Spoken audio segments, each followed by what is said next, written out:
5 टनच माल निघाला, मागच्या वर्षी 13 टन माल निघाला.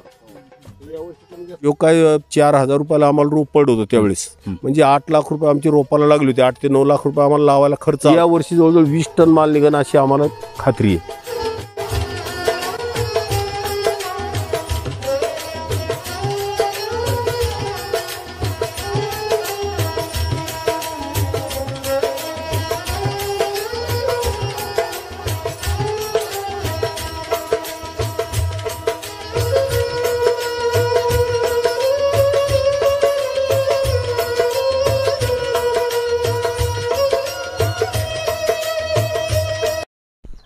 नमस्कार शेतकरी बांधवांनो, स्वागत आहे आपलं आपल्या एका नवीन व्हिडिओमध्ये. तर शेतकरी बांधवांनो, आपण आपल्या चॅनलवरती असेच नवनवीन व्हिडिओ घेऊन येत असतो. तर आज आपण आलेलो आहोत घनसावंगी तालुक्यामध्ये तनवाडी गाव म्हणून आहे.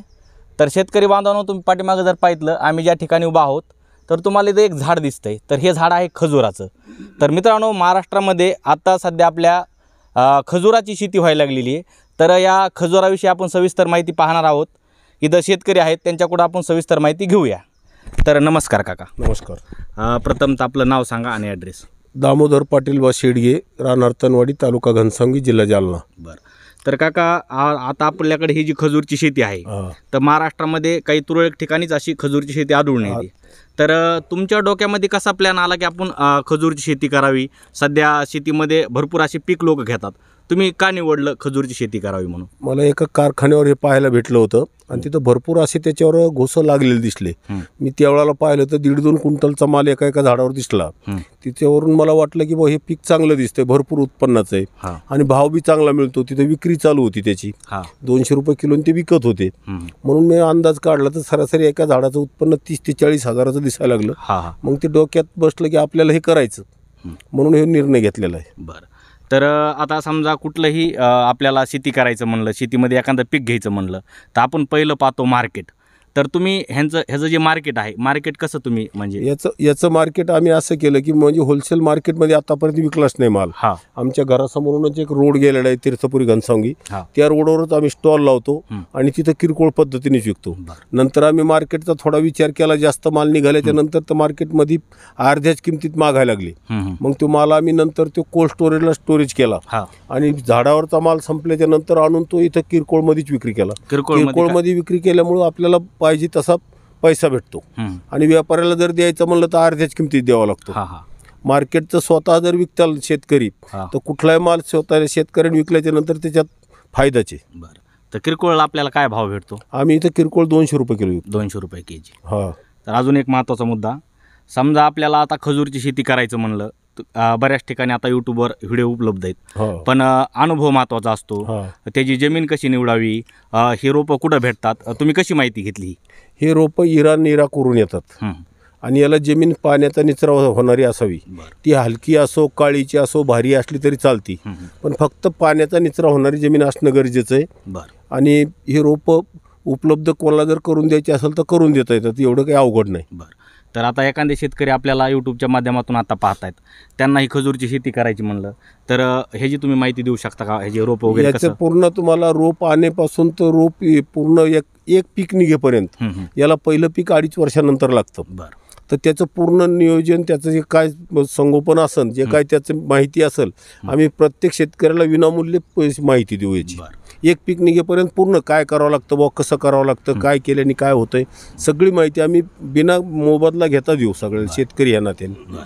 तर आपल्याकडं सध्या हे जे झाड आहेत खजूरचे, तर किती झाडाची संख्या आपल्याकडे? आमच्याकडे हे 181 झाडं आहेत. 181 झाडापैकी 11 नराचे झाडं आहेत, मेल. बरं. आणि 170 झाडं मादीचे आहेत. बरं. तर नर हे लागतेच काय? नर हे असणं गरजेचंच आहे. कारण नराचं पावडर आपण तयार करून, ते पावडर नराच्या फुलाचं पावडर निघतं, ते पावडर करून ह्या फुलावर, मादीच्या फुलावर पोलिनेशन करावं लागतं त्याचं.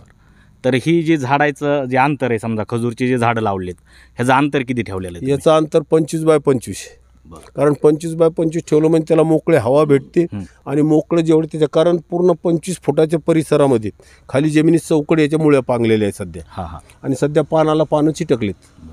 तर हे जी सुरुवातीला लागवड करत असताना कशी करायची? समजा जी आपण झाड आणतो तर ह्याला खत वगैरे कसं? लागवड करताना त्याला चांगला 4x4चा गड्डा घेणे, गड्डा घेऊन निघालेली माती बाजूला टाकणे आणि जमिनीतली जी वरची अर्ध्या फुटातली माती आहे लेवलच्या ट्रॅक्टरच्या साहाय्याने ती जमिनीतल्या वरच्या मातीनं गड्डे बुजून घेणे आणि खांदून निघालेली जी माती आहे ती नंतर जमिनीत पांगून देणे आणि नंतर त्याच्यानंतर ते गड्डे बुजल्याच्या नंतर आपले रोपं येतील 15-20 दिवसांनी. रोपं आल्याच्या नंतर त्याला खोऱ्याने उकरून 1 फुटाचा गड्डा करणं आणि 1 फुटाच्या गड्ड्यामध्ये थोडंसं शेणखत मिश्रित माती कालून लावणी करणं. बरं. तर सगळ्यात महत्त्वाचा मुद्दा, आपण कुठलंही पीक घेत असताना आपल्याला त्या पिकापासून काहीतरी उत्पन्न व्हावं हे हेतूने आपण ते पीक घेत असतो. आता हे पीक घेतल्याच्या नंतर, तुम्ही हे झाड लावल्याच्या नंतर सरासरी किती वर्षात ह्याला फळ लागतं? याला पहिलं पीक 2.5 वर्षानंतर येतं. पहिलं 2.5 वर्षानंतर आलेलं पीक आमचं जवळजवळ 5 टन माल निघाला. म्हणजे जो काय 4,000 रुपयाला आम्हाला रोप पडत होतं त्यावेळेस, म्हणजे 8 लाख रुपये आमची रोपाला लागली होती. 8 ते 9 लाख रुपये आम्हाला लावायला खर्च आलता. तर जवळजवळ पहिल्या वर्षी 4-5 टन माल निघाल्यामुळं आमचं जवळजवळ पहिल्या वर्षीचा खर्च तो सगळा त्याच्यात निघून गेला. मागच्या वर्षी 13 टन माल निघाला जवळपास. 13 टनाचे 23-24 लाख रुपये झाले आम्हाला. आणि त्याच्यानंतर आता या वर्षी पाहतात तुम्ही जवळजवळ एका झाडावर 12, 11, 10 घोष आहेत. एक घोष 20-20 किलोपर्यंत आहे. सरासरी एका झाडावर 1.5 ते 2 क्विंटल माल तर कोणी आता प्रत्यक्षात पाहतात तुम्ही.